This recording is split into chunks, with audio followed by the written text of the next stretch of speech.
special presentation today through the Sundman Lecture Series.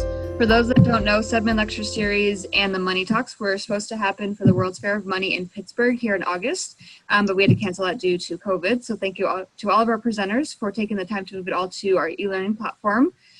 Today we're going to have Walter Ostromecki speak on numismatic contributions of Trailblazing Treasury Department women 1795 to date.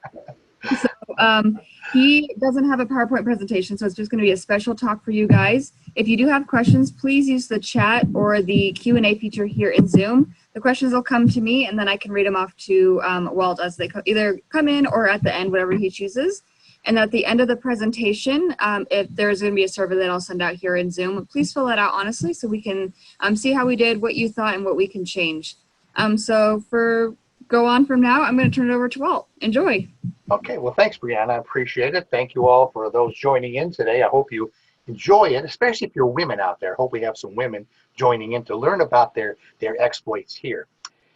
But to begin with, there is undeniable proof in the Department of the Treasury records. At the beginning in the late 18th century, women were employed in various positions and divisions within the Department of the Treasury and played a significant role in not only Treasury history, but numismatic history. And as I talk about a number of these women, I hope we can fit all 3,000 in. I'm sorry, maybe I don't have more than an hour, 3,000 into the program. But I want to share a little bit about where this information came, the proof that I mentioned earlier. And their fascinating stories and exploits were done through work with the old, now defunct Treasury Historical Society and the Women's Cultural History Project, which was completed in 1976 as a tribute to all Treasury women for the bicentennial. I happen to be one of many researchers that had a fortunate privilege of researching through hundreds and thousands of, shall we say, microfiche and microfilm documents. I was under the supervision at that time of Miss Albie Gilbert. She was the chair of the Oral History Society and committee within the department. So with that little background, that sort of gives you some credibility as to where we're going. If you feel like I'm going to be asking questions, sometimes I know this way you can't answer, but you might have something you want to chime in. We tried it earlier. Our trailblazing story begins with the Treasury Department in April of 1795, that's 1795, with a document signed by Henry Voigt, who was the chief coiner at that time at the Philadelphia Mint. And in his book, in his daily ledger, he made the following notation: the hiring of 2 female employees, Sarah Waldrake and Rachel Summers, hired today to work for the very labor-intensive coin production process. Oh, what was it like to make a coin in 1795? So let me first ask you, if you want to think about it for a second, and we'll give you time to think of an answer. What do you think their job would be in this labor-intensive coin production process? Any thoughts?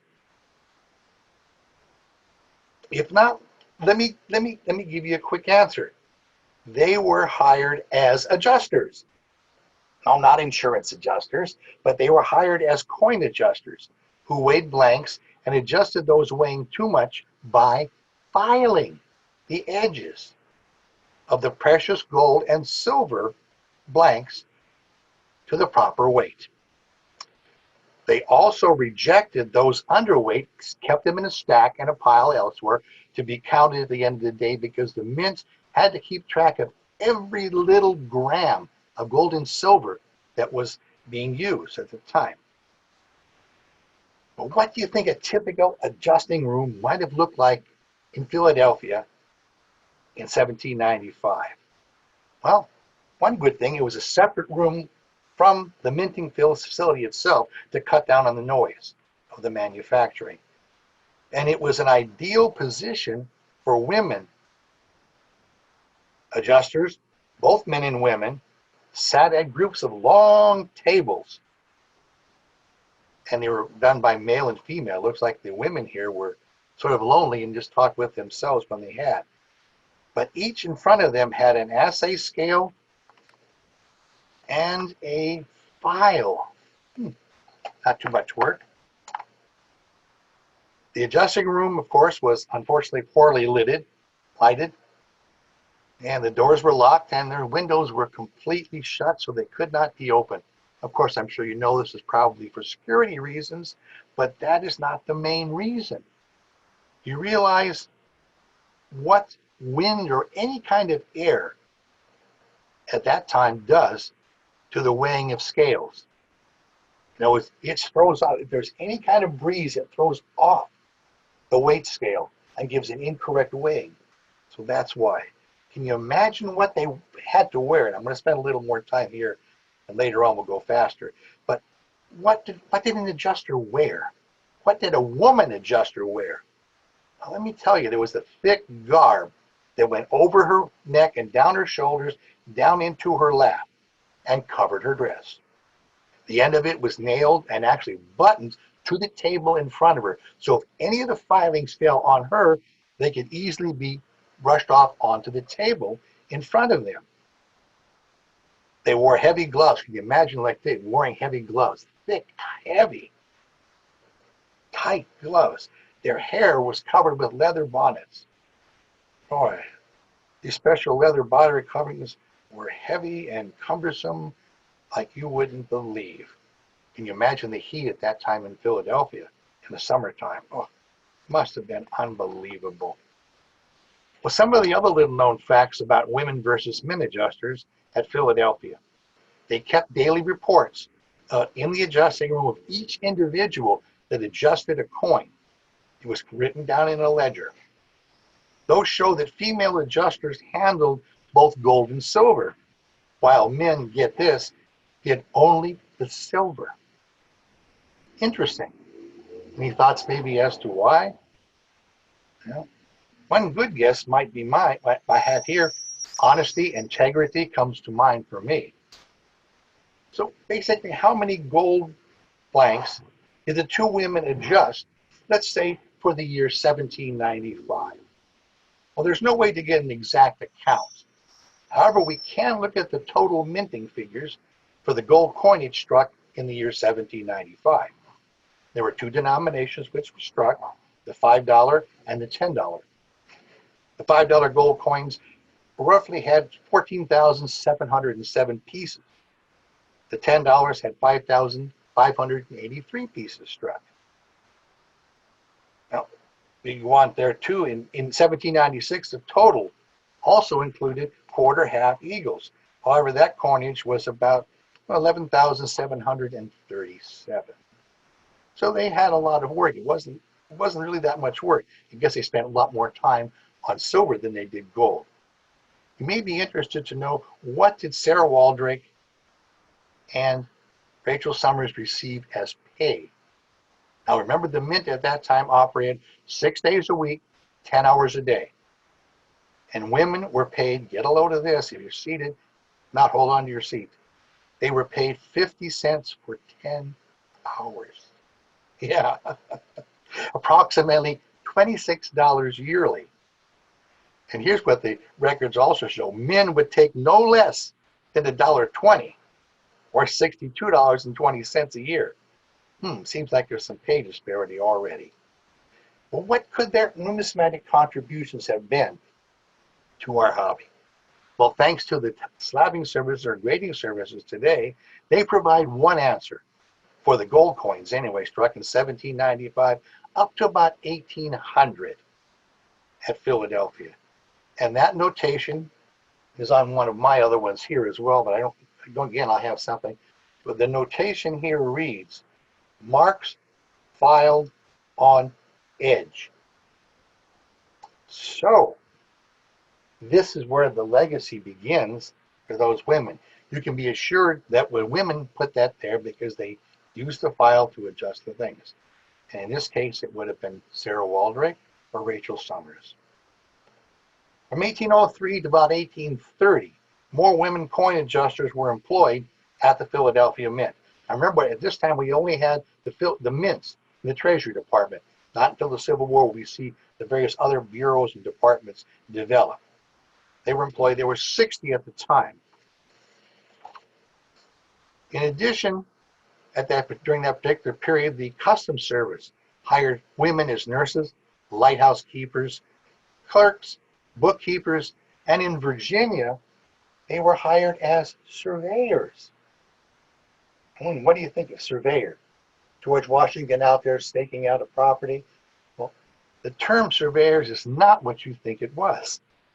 Virginia surveyors took charge of incoming vessels that were placed under quarantine and handled and oversaw the supervising of loading, unloading, and of course, counting any barrels, they were large barrels, of coinage being shipped or received to the mint.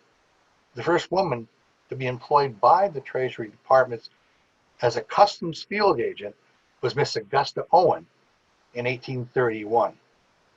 Her numismatic contributions can be found in the hundreds and thousands of documents which she signed as a customs inspector. There's hundreds of those. They're interesting to look at, especially when seeing so many of them as I did on microfilm. By the mid-1930s, the steam engine had replaced man and the horsepower to run the Philadelphia Mint's coining machines. Steam power opened more opportunities, far more, to women due to the decreased effort needed to produce coins. Unnamed women were noted as operating, get this, improved milling machines. Now, a milling machine is that which puts the raised edge around the coin. And they were even mentioned as occasionally, the word occasionally, using or operating the presses, the steam presses, to strike coins. And that was especially true in the 1840s, which these documents note. Now, where could be a numismatic tie-in here? Well, I look at the fact of the 1844 dime, dubbed the Little Orphan Annie, which had a low mintage of just 72,500. All previous issues of that particular dime had been in the 1 to 2 million range. Could women have been operating the coin presses that particular year as a trial? We don't know, but it is good food for thought. In 1851, the first women coin adjusters were employed by the U.S. branch mint at New Orleans. There seems to be little doubt, if you'll pardon the pun, they had a hand in producing the only 3-cent silver coin issued by that mint, the 1851 O. In 1856, the first 15 women coin adjusters were hired at the San Francisco Mint, so we could see this beginning to grow. By the 1860s, the roles and jobs occupied by women at the U.S. Mint's facilities began to expand. The first woman to break the color barrier at that time and get into the management ranks, believe it or not, in 1865 was Elizabeth Wyder, W-Y-E-R. She was a clerk in the superintendent's office, and as a result, that gained attention for other women, both of color and not, to get involved in the opportunities of the mints.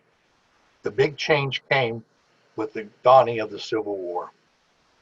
The outbreak created hundreds of opportunities and placed financial demands upon the federal government. This fact alone allowed many women to take the role of men who were simply leaving the mint and other facilities to go out and fight on the battlefield. Although many of these were lower paying jobs and positions without a chance of advancement, such as janitors, currency and postage stamp cutters, clerks, and my favorite, a charwoman. Can you imagine having a title called a charwoman? And we'll get to that in just a bit. Late in 1861, regiments of women began to become an intricate daily part of the Treasury Department. operations. In July of 1870, my glasses need to be adjusted here all the time. In July of 1862, the first income tax law was passed. And you got it, and the Bureau of Internal Revenue Service was created. And who were the first 7 occupants as clerks? All women. And I wish they would name them, but they only list in the records women as being hired, period, without names. Sarah Waldrake and Rachel Summers earlier was truly something unique to find. By early 1862, the newly established Bureau of Engraving and Printing was facing an acute shortage of unskilled workers. Official letters from U.S. Treasurer at the time, Francis Spinner, demanded from Secretary of the Treasury Salmon Chase, and I quote from his note, the authority to hire women to cut Treasury notes. What was his rationale? Well, because, as he put it, women could use scissors better than men and could do it faster and cheaper. Not very flattering, is it, for these poor women? Well, Spinner's demands soon became, within a few days, reality.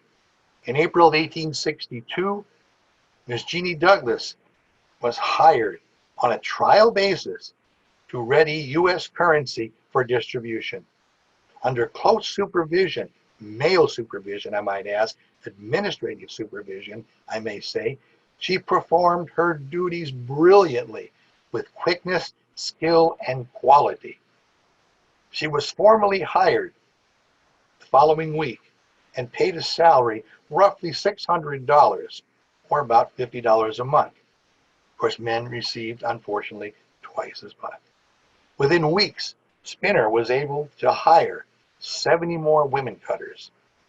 Douglas earned the BEP's gratitude, the nation's gratitude, and respect, and the reputation as the best and most proficient woman currency cutter to date.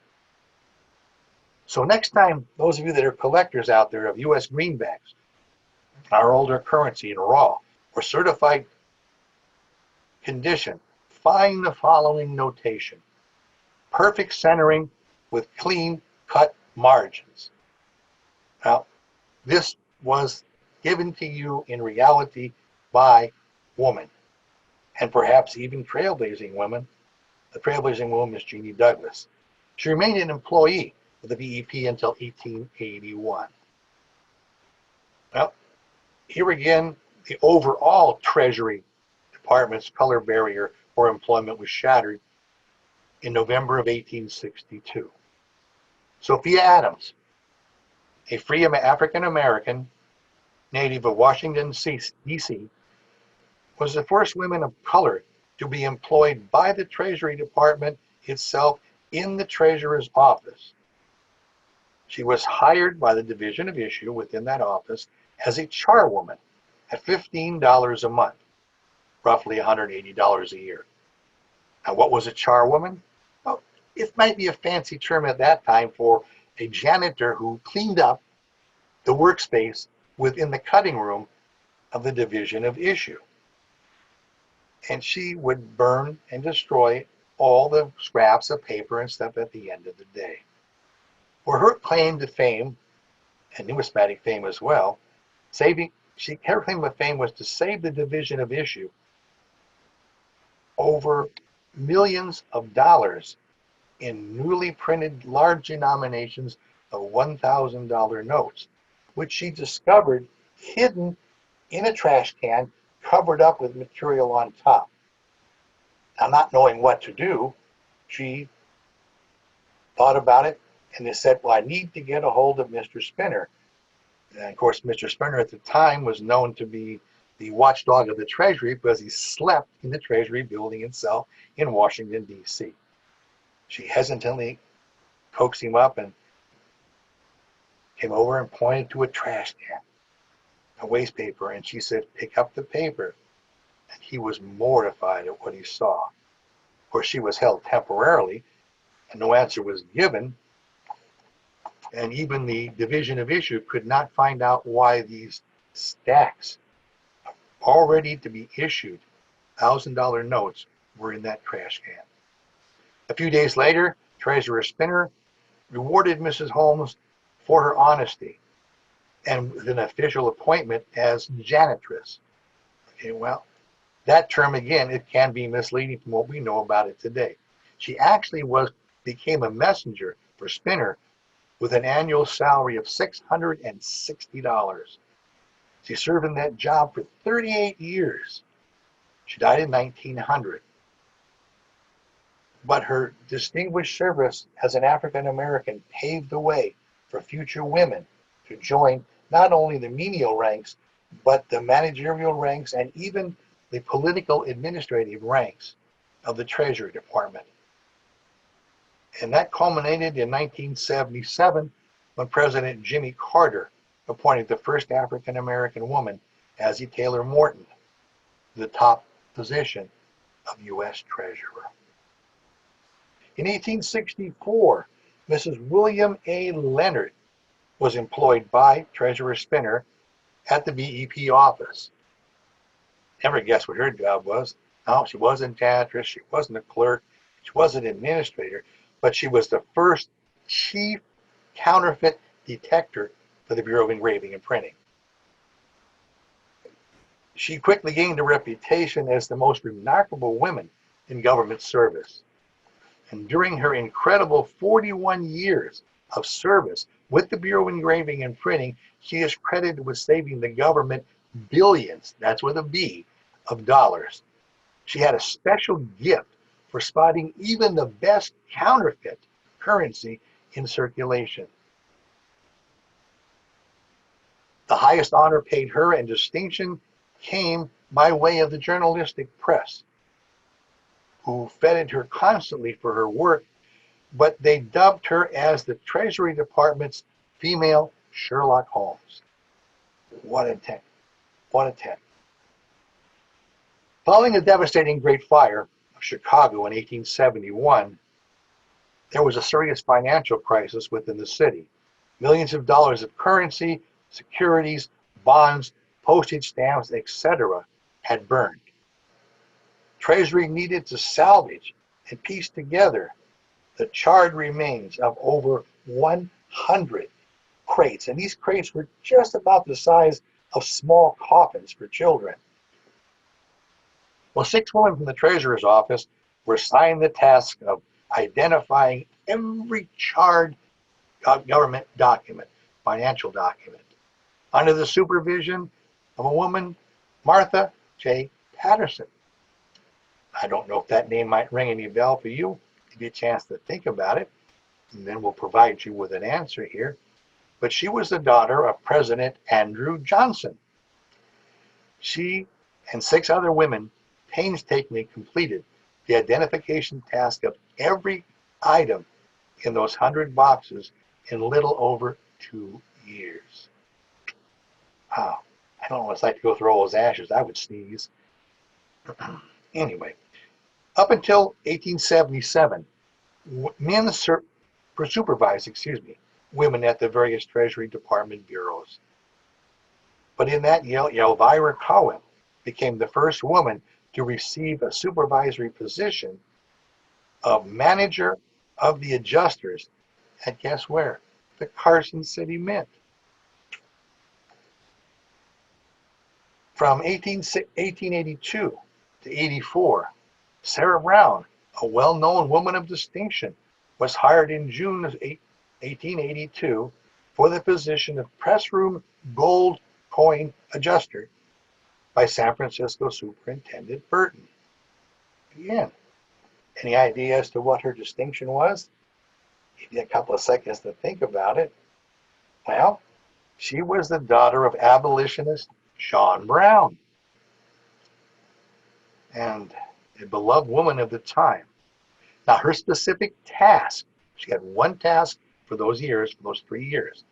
She was hired to file and adjust heavy $20 gold blanks, strike the $20 gold pieces.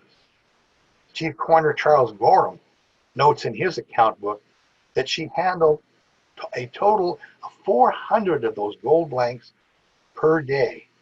That's 6 days a week, 10 hours a day. Her numismatic contribution to our hobby and our collecting fraternity, well, I submit that it is all the nearly 3 million 1882, 1883, and 1884 gold, $20 gold pieces. Gosh, what a legacy. She handled every one. What if her fingerprints are still on any of them? As the 20th century began, and part in thanks to the Civil Service Act of 1883, which established the merit system, which gave women and all those applying for government jobs tests, that forever expanded the role of women into major management and supervisory positions, and a few even in political ones. In 1906, right here in Colorado, guess what opened?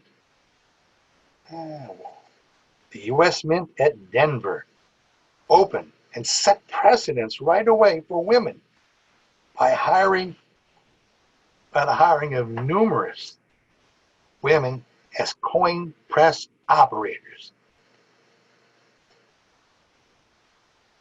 And they're striking coins for us. They're giving us money.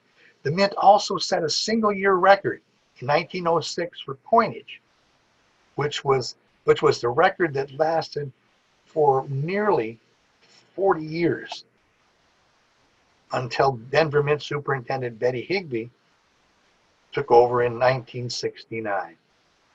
And she was forever named and dubbed three years in a row the money-making champ of the United States. So what did those coin press operators, women, give us? Well, think about it as collectors.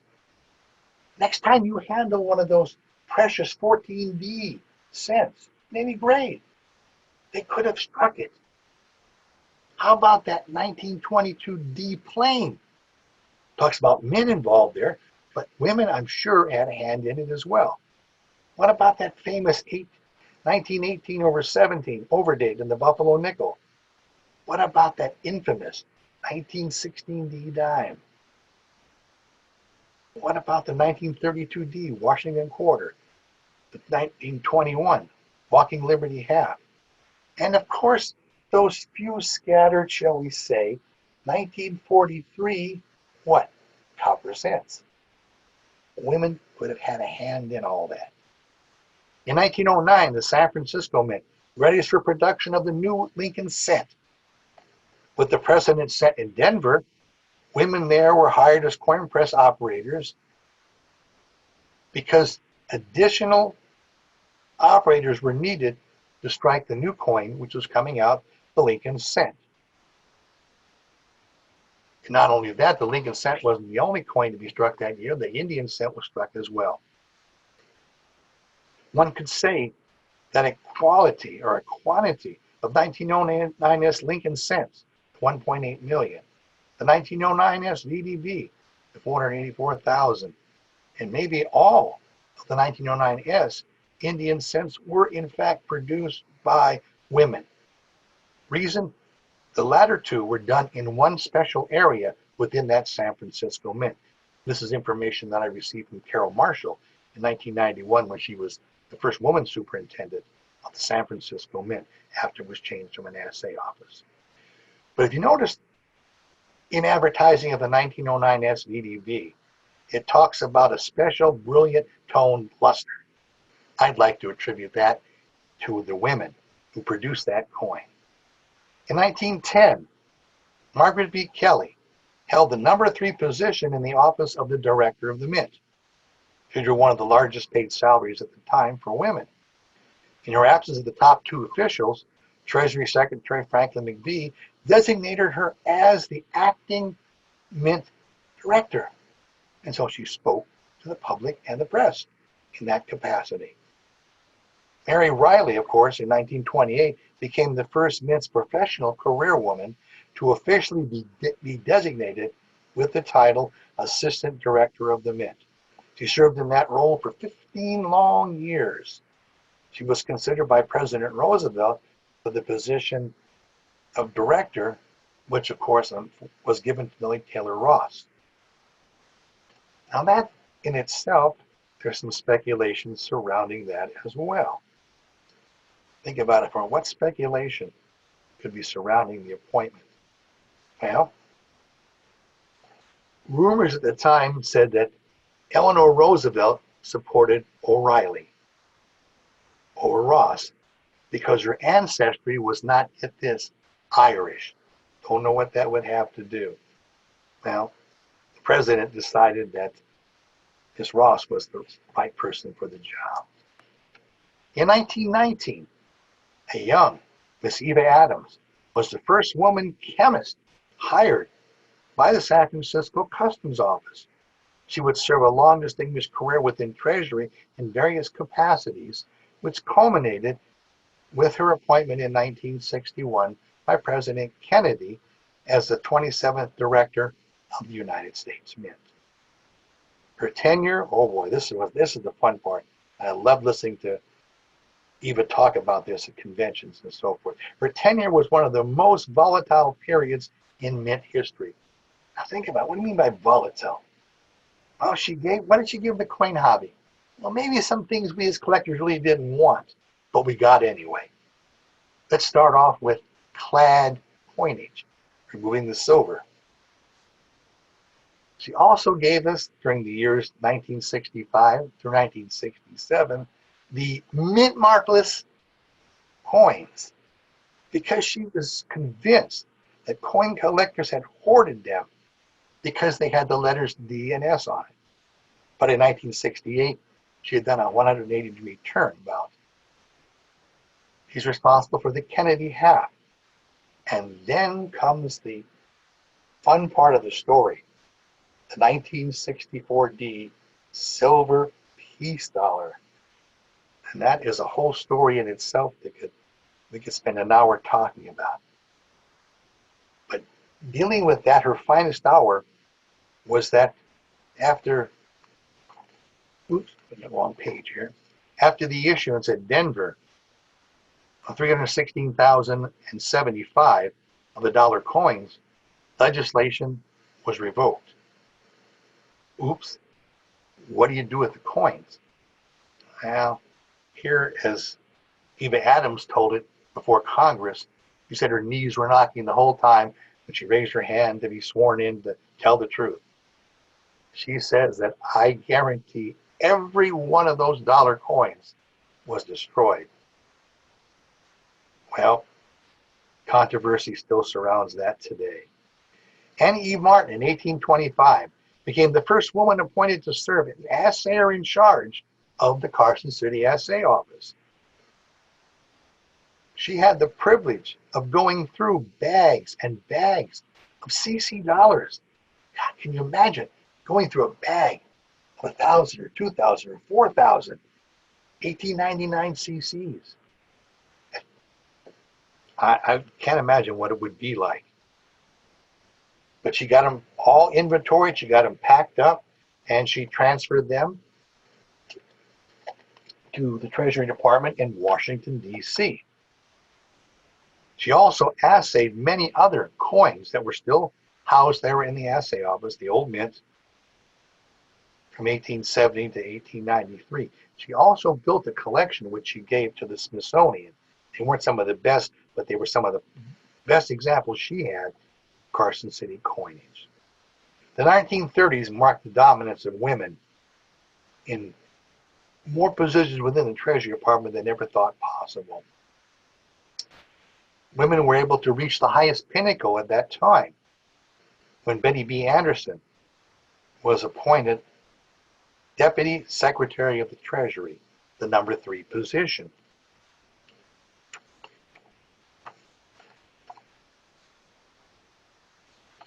I digress back a little bit here to 1934 when Marion Bannister became the first woman appointed to the post of Assistant Treasurer of the United States. She retired in 1851, but had the opportunity to see the first woman treasurer, Georgia Nessie Clark, appointed appointed and served from 1949 on. Since then, all 17 consecutive U.S. treasurers have been women. Well, it ain't broke. Why fix it?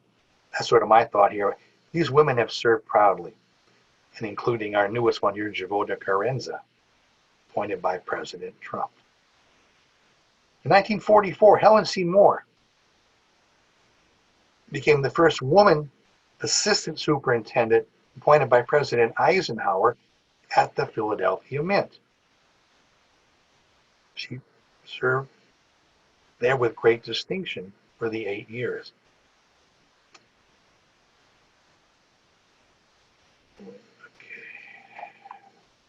Now, as mentioned just a bit ago, I'm going to turn to a woman here. Well, I'm doing pretty good time-wise.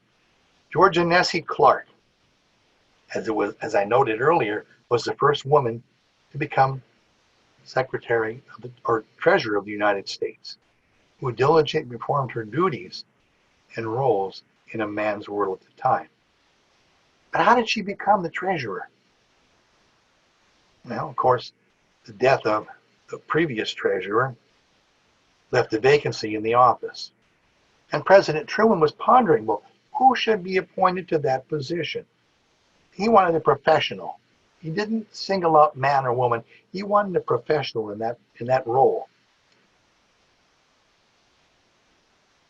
So the circumstances surrounding that was a group of women. The director of the Women's Division of the Democratic Committee in Washington met with the president, and they peppered him constantly with the concept that more women should be in appointed positions within government offices and hold positions of distinction worthy.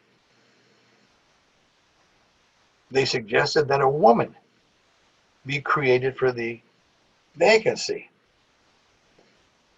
of W.A. Julian. Can you imagine what Truman thought as he heard that? What was Truman's response? He sat back in his chair probably for a second, rubbed his chin, and said, okay, then find me a qualified woman and I'll appoint her. Wow, a challenge. Now, Mrs. Edwards and her group took the challenge and did a tedious research of Democratic files for women of importance that Truman might consider. At the top of the list, of course, was George Nessie Clark. Well, during the conference call with her, because I happened to speak with Mrs. Clark back in the 1980s, shortly before she passed away, she relayed that she talked with the president on the telephone. And he talked about the responsibilities and duties of the U.S. Treasurer. And then he figured, well, I'm going to throw this ringer into her. And so he said, the annual compensation for a treasurer in Washington, D.C. is only $10,330 a year. Only a fraction of the income which you earn in private practice. Well, Truman asked, can you afford to take the position? I like Mrs. Clark's response. She said, Mr. President, since I am the first woman to ever have the opportunity, can I afford not to? No, you cannot, said Mr. Truman. She was appointed. On her last days in office of January 20th, 1953, she had an excellent sense of humor as she was making her departure speech. In order for her to pass the torch to a new treasurer, she needed to have the receipts and inventory of the mint down to the last penny, because the assets were in her custody. Well, when the report came in, and she read it, she says, Mr. President, I regret to inform you there's a $10 shortage. What did she do? Well, she immediately opened her purse with a smile, she said, handed over a $10 bill. Now, she said, the books are balanced. New Treasurer Ivy Baker Priest, it's all yours.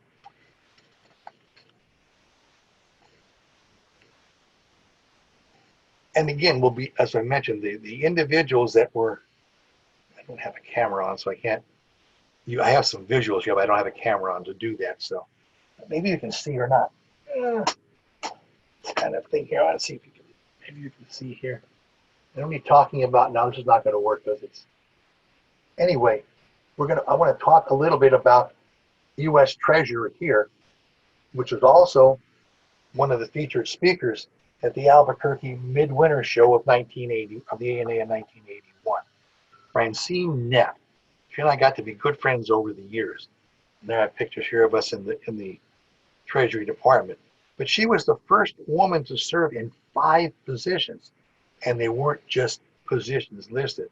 She simultaneously served actively as U.S. Treasurer, Woman National Director of the U.S. Savings Bonds Division, Chair of the Treasury Bicentennial Program, Chair of the American Revolutionary Bicentennial Program, and Chair of the New Mexico, where she was from, Bicentennial Commission. In 1976, she raised a whopping $7.6 billion for U.S. savings bonds, something that was not ever matched again.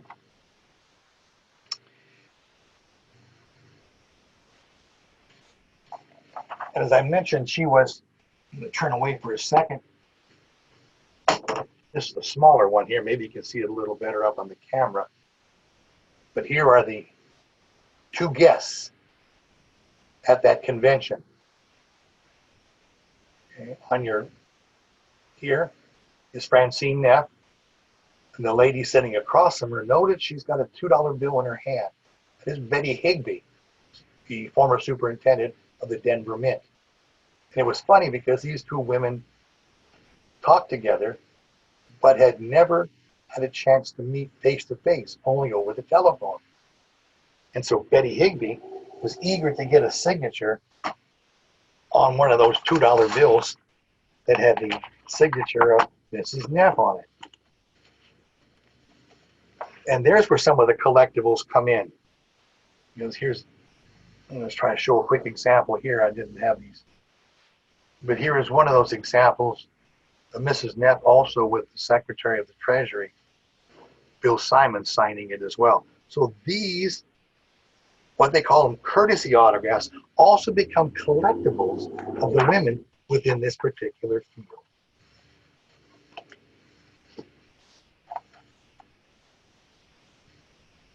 In 1977, as I mentioned a bit earlier, the first woman, the black woman, African-American woman, to serve as U.S. Treasurer, I can find these things, was appointed by President Carter as well. Here is a photograph of that woman and I as we met in 1981 during a Treasury Historical Society meeting in Washington, D.C. She was a great woman. And she said, well, what can I give you? I said, I just enjoy being here and hearing about what you plan.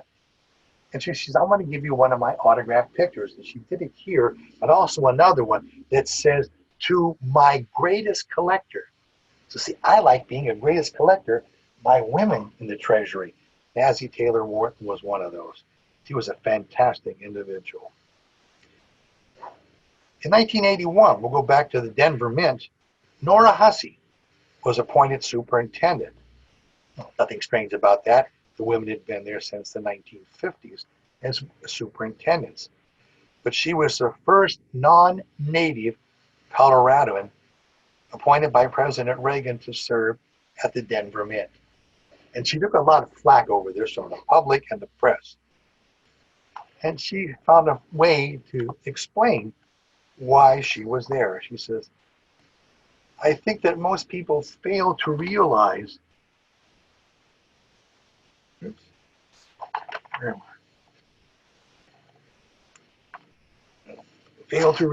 that it's the United States Mint, not the Denver, Colorado Mint.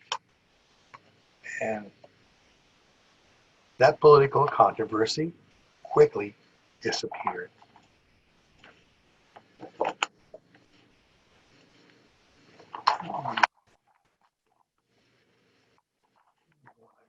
Something out of order when I changed my own stuff around.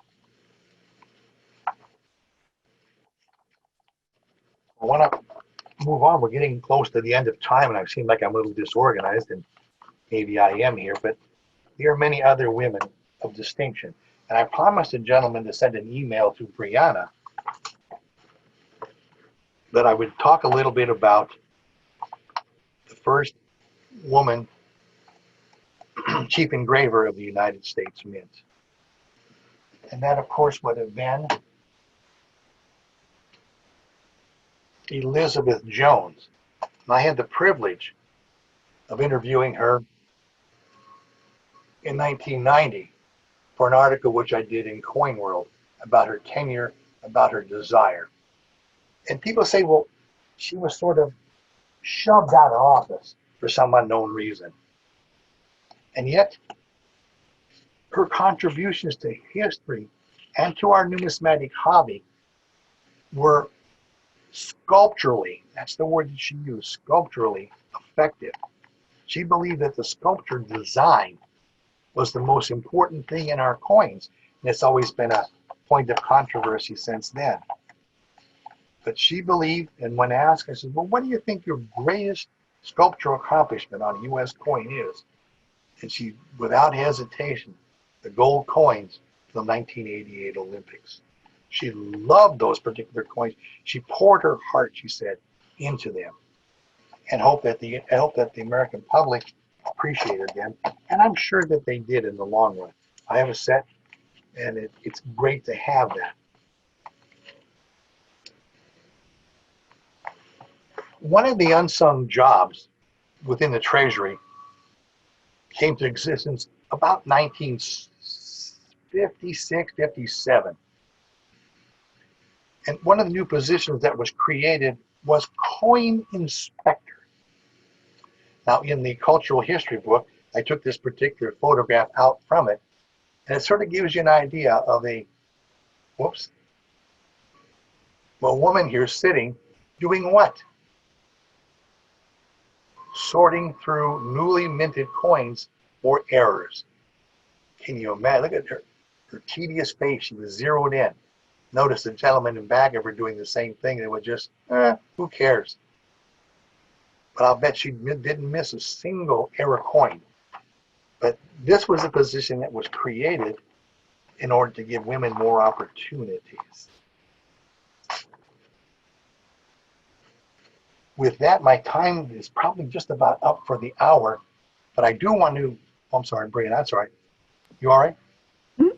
Okay, so I want to finish off with one special thing that I like to do at the end of each program. I know that you might have some questions, and there are many more women that you don't have time to really talk about. But take a look at the overall picture. Menial jobs up to the number 3 position within Treasury these women have had. And they provide us with a lot. I had something here of designer Glenna Goodacre as well. I can't find it as usual. Oh, here it is. But she was often signing the Sacagawea dollar. Well, here's a signed outer boundary of a roll. See, these can be collectible.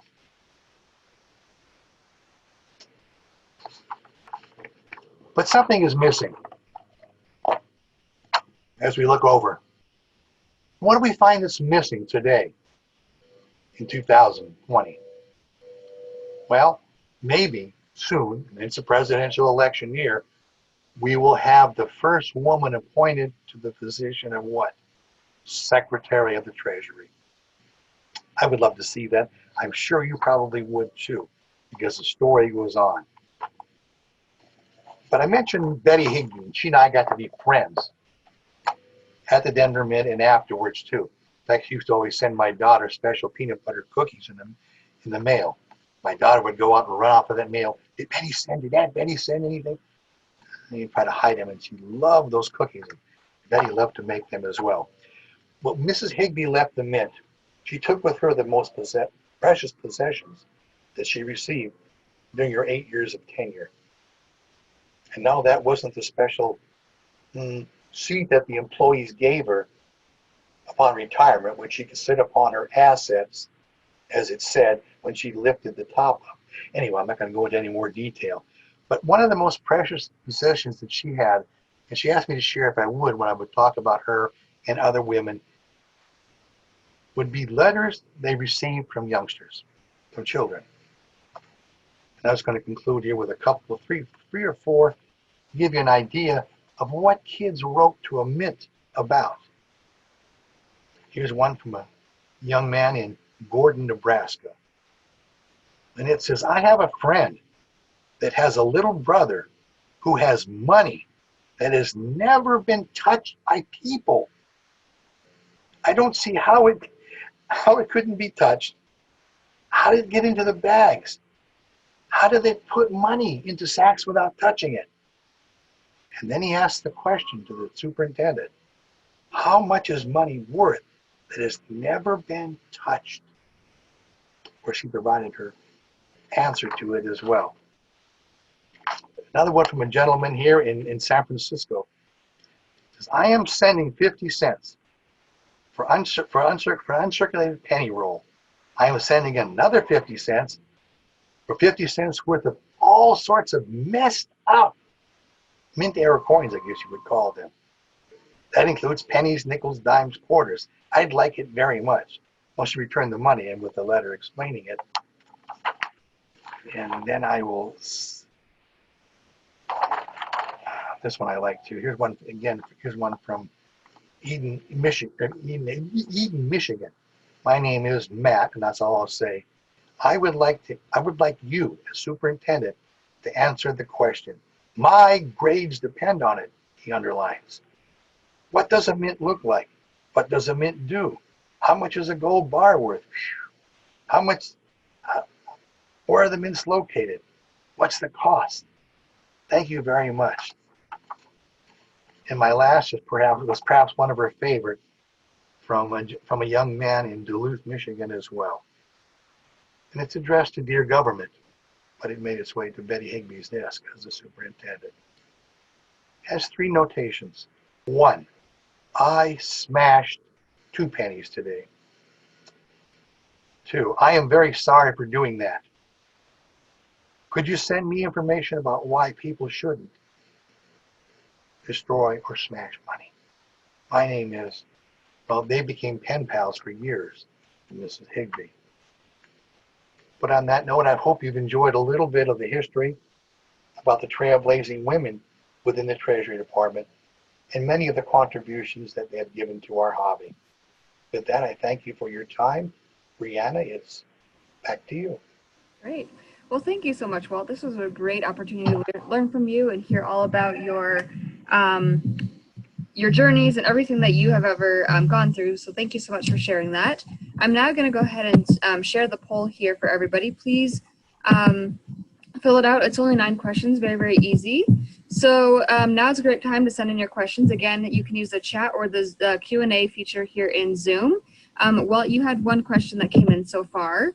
Okay. And it said, is all of this information available in a pamphlet or a book? No, not in any single one. Most of it's available, as I mentioned, from the Treasury Historical Society archives, the Women's Cultural History Project. They did print a 45-page supplement. A lot of it came from research done by myself and others looking through microfiche and stuff. And I put it together. I have a fascination with women. I do. I think what their contributions to history, numismatics, we've got an executive director there. Oh, that's right, she's a woman, Kim Kitt. See, we're fortunate to have women in those top roles. So that's more than the answer, but specifically, no, there's nothing else. Great. That's the only one that came in. A couple of people have said, thank you so much. This is great. This is wonderful. And I definitely agree with them. Yeah. All right, we'll hang out for a little bit as the people are finishing up the polls and as they send in questions too, since we still have some You want time. me to fill it out too, or just close it? Oh, you can close it. It'll be okay. That's okay. Unless you're going to give yourself a poor review, then. I planned on it. I had hoped Mark Leiderman would have chimed in. I had heard something from a conversation yesterday we had that he was going to give it 5 virtual tomatoes. I think he asked for Yes, I saw that. I think he asked for your permission there, and I hope you denied it. I don't like No, the I guy. didn't answer it. I didn't get a chance to answer it, so maybe that's my answer right there. No, because I had that because he spoke to a group here at a Zoom meeting for the Glendale Coin Club in California last Friday night. And at the end of his program, which, believe it or not, had 62 people, I don't know why, they didn't know any better, listening in, I gave him 3 smashed tomatoes for the program. But he did an excellent job with Florida casino tokens, and it was well received. I know it's still going on Instagram too, so I think he's watching it himself, being bored, not having much to do as parliamentarian for the ANA. Yes. All right, another question came in. It said, are women at the Mint paid the same now? I would say there's equal pay now, yes, and that started probably around the late 1970s or early 1980s, because the job, I mean, the managerial jobs take so much oversight. I mean, I can't imagine being paid 50 cents an hour or 50 cents a day for 10 hours worth of work back in 1795. So, but a lot of those pay scales for political appointments or high administrative positions do have a lot of pay attached to it. The U.S. Treasurer, from what I understand, makes over $200,000. And then she doesn't get that just for signing in facsimile currency, which we spend. She has duties. I know the pandemic has probably taken her out. We've had many U.S. Treasurer and other Treasury officials at ANA conventions over the years.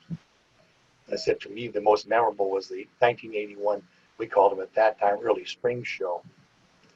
And I had the presence of meeting Mrs. Knapp over in her office and escorting her over to the show. I think who was president? George Hattie, I think, was president, if I'm not mistaken, at that time. And he introduced her and Mrs. Higby, who they didn't know were going to be there, but it was just a fantastic idea. And they sat at the table for hours and talked with people, sharing their exploits. I wish I could have been a fly on the wall, but I had so many other things to do. See, you miss out on those opportunities. But it's a good thing we have. When I interviewed some of those, like Treasurer Nessie Clark, the little pocket recorders we used to have. That's what we did. We got home and used our portable typewriters. I want to date myself. I'm about a day over 39 to keep track of all this.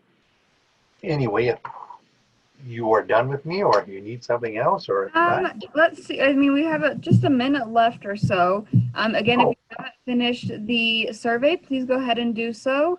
And if nobody else has any questions, there we go. It would be wonder if you wrote a book. That's what they said to you. Yeah, but I need the time to do that. Oh, well, there's always that problem. See, being able to do these programs, I can whet the appetite of others. Hopefully it will go and do further research and share. I wish we had more documents. So many of them were destroyed, water damaged by paper from the 1780s all the way down to 1837, when the Treasury fire destroyed so many of the papers in the attic. And documents over the years, who had the time to put them on microfilm? You go into a microfilm library there in the basement of the Treasury building in Washington, and there are aisles and aisles and aisles of these microfilms dealing with all sorts of documents, and they're not listed, not labeled, so you have to going through each one. And it could take, if you're looking and reading documents, it could take hours. So I know how R.W. Julian, one of the great writers about the U.S. Mint and Treasury Department activities, must spend hours there. Can't take it out with you. You can only take notes. They search and all that. But some of them are so dull they can't read them, and the lighting is bad when they're. Oh, I wish we had a book. It would be nice to do. Something to think about. Definitely. Well, one last question came in, and then we will part for the day. It said, is there any one good reference for this type of information? Again, nothing that I know of aside from that cultural history done by the Treasury Historical Society women, 1975 and 76. That's the only thing that put any of this together. And if they hadn't done it, I wouldn't know half this. I'm sure others wouldn't know half of what we talked about or looked at today. So I wish we could. Someday somebody might do it. Definitely. Great. Well, again, thank you so much, Walt, for your time today. We really appreciate it. Thanks, everybody that joined us. Well, we have a certificate of appreciation coming to you in the mail since we can't hand deliver it. We appreciate your time on this presentation today, and hope everybody has a wonderful rest of the week and weekend. We have one more presentation tomorrow, so hopefully you can join us at City Money Mark. Talk. He'll be great. Mark, yes. Please He'll join be us. fantastic. If you haven't signed up, go to money.org where you probably signed up for this presentation, and you can sign up for that one. So if we don't see everybody soon, have a wonderful day, and talk to you everybody later. Bye. Have a good one.